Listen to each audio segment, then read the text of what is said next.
दोस्तों स्वागत है आप सभी लोगों का एक बार फिर से हमारे YouTube चैनल में।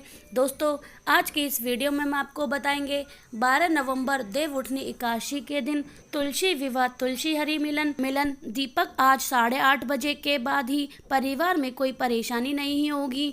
व्रत नहीं किया तो पूरा फल मिलेगा। जानिए संपूर्ण जानकारी, वीडियो को पूरा जरूर देखें। श्री शिवाय नमस्तुस्ते। हम सबको पता है कि आज 12 नवंबर यानी कि देव उठनी एकादशी का बहुत ही प्यारा सा दिन है और इसी दिन देव उठनी एकादशी को तुलसी विवाह के नाम से भी जानते हैं। तो अगर आपको अपनी हैप्पी जिंदगी चैनल सारी खुशियां दे रहा है, परिवार में बहुत सारा प्रेम चाहिए तो आज रात में अपने घर में कहीं भी घर से बाहर नहीं जाना है, अपने घर पर ही तुलसी हरि विष्णु का मिलन दीपक लगाना है, जिससे माँ तुलसी की कृपा तो आपके घर में बनी रहेगी। साथ ही साथ भगवान जो हरि भगवान नारायण हैं उनकी भी कृपा आपके ऊपर बनी रहेगी।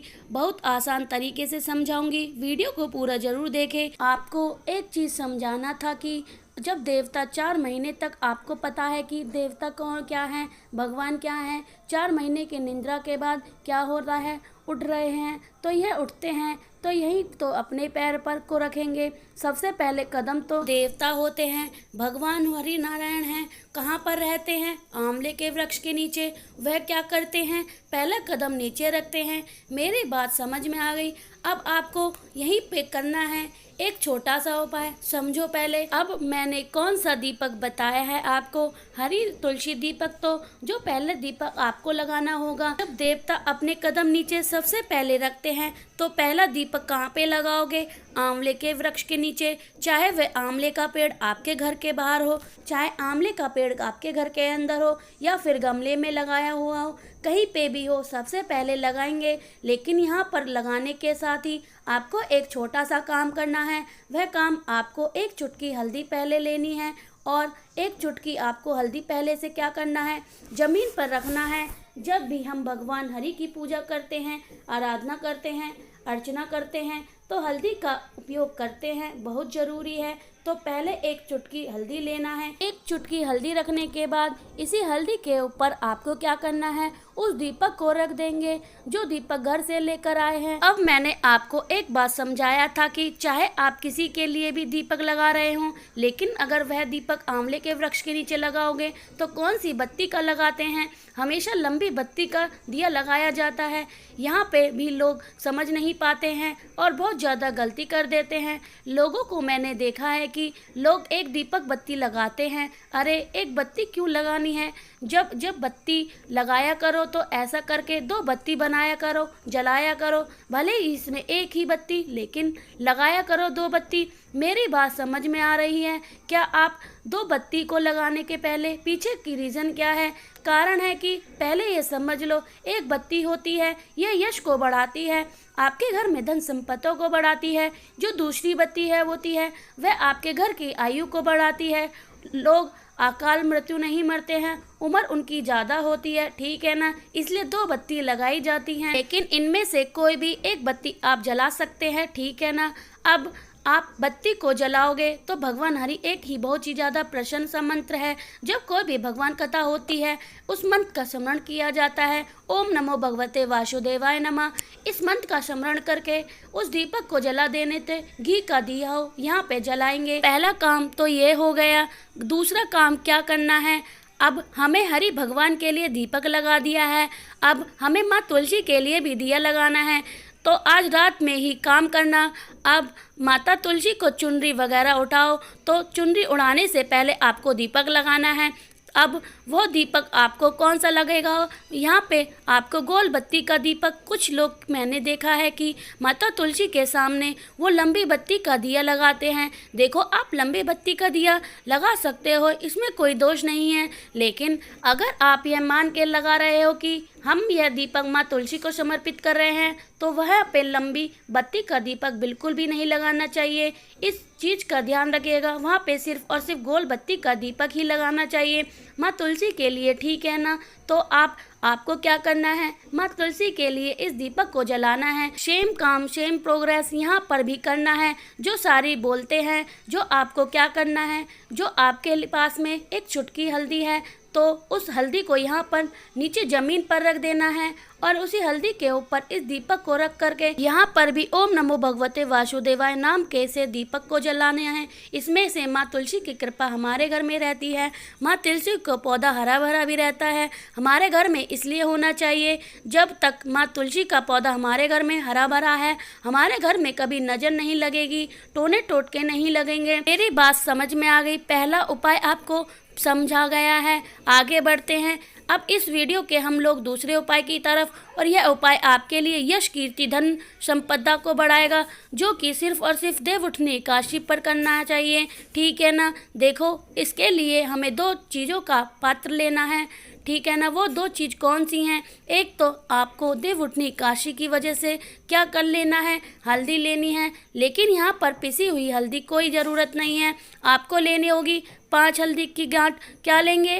5 हल्दी की गांठ छोटी छोटी लेनी है, बहुत बड़ी नहीं लेनी है। हल्दी की गांठ के साथ ये तो आपने कर लिया देवउठनी एकादशी की वजह से। जो दूसरा उपाय हम लेंगे वह कमल गट्टा है। अब कमल गट्टा क्यों ले रहे हैं? क्योंकि देवउठनी एकादशी पर कमल गट्टा कार्तिक के महीने में, और पूजा गुरुजी ने भी अपनी कथा में कमल गट्टे का बहुत महत्व बताया है। आपको पता ही होगा। आपको 5 कमल गट्टे लेने हैं, 5 हल्दी की गांठ लेनी है, साथ ही साथ आपको पीला कपड़ा लेना है, चाहे नया हो या पुराना हो।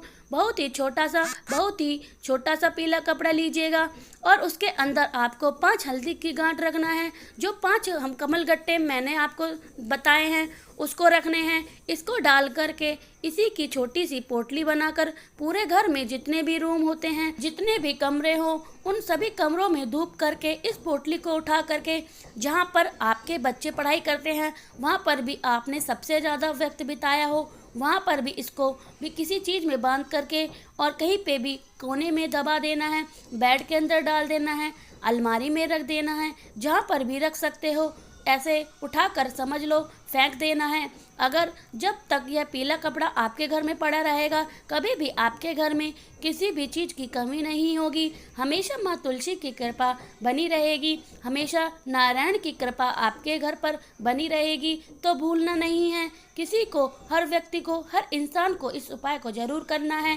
ठीक है ना? हम लोगों ने यहाँ पर 2 उपाय की बात कर ली है। आगे बढ़ते हैं। इस वीडियो के लिए हम लोग तीसरे उपाय की तरफ। सबसे पहले समझे कि इस उपाय को करने से बेनिफिट क्या होंगे। जैसे कि मान लो आपकी कोई भी ऐसी कामना है, कोई भी ऐसी इच्छा है जो आपको खरीदनी है। जैसे मान लो कि आप कहीं पे जा रहे हैं, आपकी इच्छा है यार ये हमने इस ज़मीन के लिए बात की थी, लेकिन इसका मालिक तैयार नहीं हो रहा बेचने के लिए। हम इस दुकान को चाहते हैं लेकिन दुकानदार जो है वह तैयार नहीं हो रहा। शॉप को देखने के लिए हमें यह चीज़ खरीदनी है, पूरी नहीं हो पा रही। खेत लेना है, ज़मीन लेनी है, कुछ भी लेना हो तो आपको 5 वाला उपाय जरूर करना है। इसके लिए आपको 5 लेने होंगे लौंग। ठीक है ना? 5 लौंग लीजिएगा, 5 आपको लेनी है काली मिर्च और 5 आपको लेने हैं कमल गट्टे। ठीक है ना? यहाँ पर कमल गट्टे की माला नहीं लेनी है, सिर्फ और सिर्फ आपको 5 कमल गट्टे, 5 काली मिर्च और 5 आपको लेनी है इस तरीके से लौंग। इन तीनों चीज़ों को अपने हाथों में, कौन से हाथों में? राइट हैंड में लेंगे। जो चीज़ आपको खरीदनी है, जो भी चीज़, उस चीज़ के नाम लेकर के अगर आप इसको फेंक देते हैं, कुंदकेश्वर महादेव के नाम से फेंकनी है। कुंदकेश्वर के नाम से अगर आप फेंक देते हैं, 3 महीने के अंदर आपको बहुत अच्छी न्यूज़ सुनने को मिलेगी, बहुत ही अच्छी खबर सुनने को मिलेगी और आपकी सारी चीज़ें पूरी हो सकती हैं जिस चीज़ की आप कामना कर रहे थे। जैसे कि फेंकेंगे यहाँ पर, मान लो कि आपकी कोई खेत का मालिक है और वह खेत बहुत पसंद है, आपको चाहिए, हमें आप अपने 10 बार बात कर ली है तो तैयार नहीं हो रहा, उस खेत में फेंक दिया। वह इंसान आपके 3 महीने के अंदर खुद ही फ़ोन कर देगा। अगर आपको कोई शॉप लेनी है किराए के लिए, रेंट के लिए, और वह का मकान मालिक नहीं दे रहा, उसी शॉप पर फेंक दो। इस तरीके से आप कर सकते हैं उपाय को, तो आपकी वो मनोकामना पूरी होगी जिसके लिए आप परेशान चल रहे हों। तो चलने आगे बढ़ते हैं वीडियो के सबसे आखिरी और बहुत ही फेमस उपाय की। पूज्य गुरुजी ने हमें शिव चर्चा की कथा में समझाया था। उपाय को समझाने का मेरा पर्पस यह है कि आप काफ़ी लोग यह कह रहे हैं कि हमें चावल का दाना हल्दी में डुबा करके चढ़ाना है। हल्दी तो महादेव को नहीं चढ़ाते हैं, हम नहीं चढ़ाएंगे। हल्दी लोगों ने जिद पकड़ रखी है। देखो, गुरुजी ने ऐसा बताया है कि हल्दी के बारे में आपने सुना ही होगा। अब अगर मान लो आपको नहीं चढ़ाना है हल्दी के साथ, तो आप एक चावल के दाने को लेना है और उसको पीले चंदन में पीला कर रहे हैं। हमें पीला चावल से मतलब है, तो आपके पीले चावल आप चंदन पीला कर लो और साथ ही साथ एक बेलपत्र लीजिएगा, एक पीला चावल लीजिएगा, तांबे के लोटे जल भरिएगा, एक कमल गट्टा लीजिएगा और पहुंच जाइए महादेव के शिवलिंग के पास में। सबसे पहले एक लोटा जल चढ़ाइएगा और जो भी चीज़ आपके पास में, एक बेलपत्र, एक पीला चावल, एक कमल गट्टा, माँ लक्ष्मी का ध्यान करके अगर आप समर्पित करते हैं तो इससे आपके घर में कभी भी धन की कमी नहीं होगी। हमेशा माँ लक्ष्मी का वास घर में बना रहेगा। तो मैंने कोशिश की आप सभी को बहुत ही अच्छे से हर एक चीज़ को समझाने की, कौन सा भी उपाय आप इसमें कर सकते हैं, लेकिन सारे उपाय आपको रात में ही करने आएंगे, आपको सुबह यह उपाय नहीं करने हैं। बाकी वीडियो पसंद आई हो तो लाइक करिएगा। कुछ पूछना है तो, समझ में नहीं आया तो नीचे कमेंट सेक्शन में पूछ सकते हैं। और जितने भी मेरे भाई बहन आवाज़ मेरी पहली बार सुन रहे हैं तो चैनल को सब्सक्राइब करिएगा। कमेंट बॉक्स में ओम नमो भगवते वासुदेवाय नमः, जय लक्ष्मी माता जरूर लिखिएगा।